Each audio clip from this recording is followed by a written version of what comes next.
Mardi 28 janvier 2025, résonance avec l'actualité. Je suis Anne-Marie Devorazek-Bendom. En ce début de matinée, je fais cette publication pour m'adresser directement au président de la transition, chef de l'État, le général-président, Monsieur Brice Clotaire Oligui Nguema. Avant tout propos, je voudrais préciser qu'aimer son pays, c'est aussi être honnête avec lui. Monsieur le général-président Brice Clotaire Oligui Nguema, je me souviens comme si c'était hier, le 30 août 2023, quand aux lueurs du matin, j'ai reçu un appel de Libreville et on me disait « Madame Bendom, le président Ali Bongo a été renversé. Ce sont les militaires qui ont pris le pouvoir. » Après un moment de peur, il y a cette joie qui s'est emparée de moi. J'avais des larmes qui coulaient de mes yeux. Enfin, le pays allait respirer. Le peuple allait retrouver sa dignité. Les Gabonais allaient se sentir à nouveau chez eux. Et une gestion juste et équitable allait enfin prendre corps. Voilà, dans l'état d'esprit dans lequel je me retrouvais en ce début de matinée.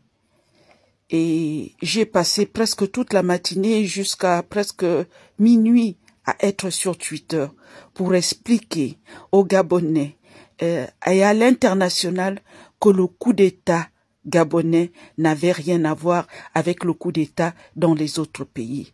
C'était un coup d'État parce que le verre était plein. Les gens n'en pouvaient plus et qu'il fallait passer à autre chose.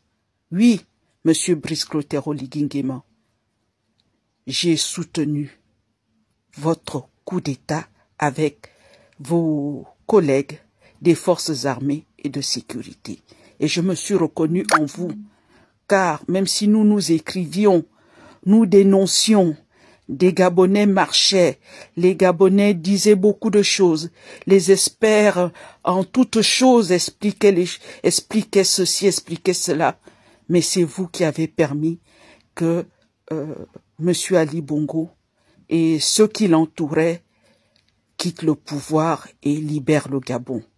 En cela, je vous ai remercié et j'ai continué à le faire sans demander une contrepartie. Je ne suis pas allé m'asseoir à TV5 Monde, à RFI et ailleurs pour faire semblant de dire il faut que les militaires laissent la place aux civils, il faut rendre le pouvoir à monsieur... Il faut rendre la victoire à monsieur Ondossa parce que c'est lui qui a gagné alors que ces personnes étaient déjà en négociation avec vous et que l'avion les attendait pour les ramener au Gabon. Donc, toutes ces interventions étaient faites sur la base de nous sommes en négociation. Il faut essayer d'élever le prix pour que nous soyons dans la suite de ce qui se faisait désormais au Gabon. Je n'ai pas été de ceux-là. Je vous ai soutenu. Et je soutiens toujours ce qui s'est passé, parce que c'était la seule issue pour le Gabon. Mais Monsieur le Président, que sont devenues vos promesses au peuple gabonais? Le 30 août 2023, vous avez été perçu comme un héros. L'homme du 30 août, lors de votre prestation de serment le 4 septembre, le 4 septembre 2023, vous avez promis de restaurer les institutions et de rendre la dignité au peuple. Vous aviez alors fixé un mandat de transition de 2 ans, au terme duquel des élections présidentielles devaient être organisées pour un retour à l'ordre constitutionnel. Avons-nous mal compris? Il n'a jamais été question pour vous d'y participer. d'y participer, mais seulement d'en être l'arbitre. Mais comme l'appétit vient en mangeant, le pouvoir et ses privilèges ont tout changé. Les dorures, les honneurs, l'argent, l'influence. Ajoutez à cela l'entourage opportuniste et des proches. Et l'idée de partir s'est évaporée, Monsieur le Président. Aujourd'hui, il n'est plus question de respecter votre engagement, mais de prolonger votre règne. Ironie du sort, 90% de ceux qui vous entourent étaient hier aux côtés d'Omar Bongo, Ali Bongo, une vraie mascarade, Monsieur le Président. Ah oui, venons aux appels à la candidature. Elles ne sont pas spontanées. Ils sont orchestrés depuis le palais Rénovation, autrement dit, depuis le palais présidentiel. Vos collaborateurs et votre propre frère sont aux commandes. Vous ne pouvez pas l'ignorer. Adieu l'unité de la nation. Un président est au service de toute la population, pas d'un petit cercle obsédé par la conservation de ses privilèges. Où est l'unité nationale dans tout cela?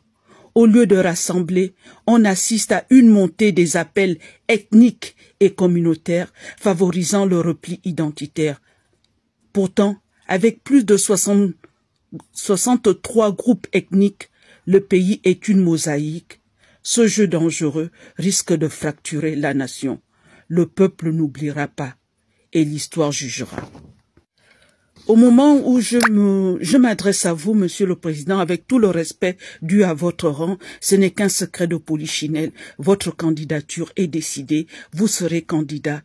La seule chose que vous essayez de mettre en place, c'est le moment opportun pour enlever l'habit de général et mettre le costume de l'homme civil.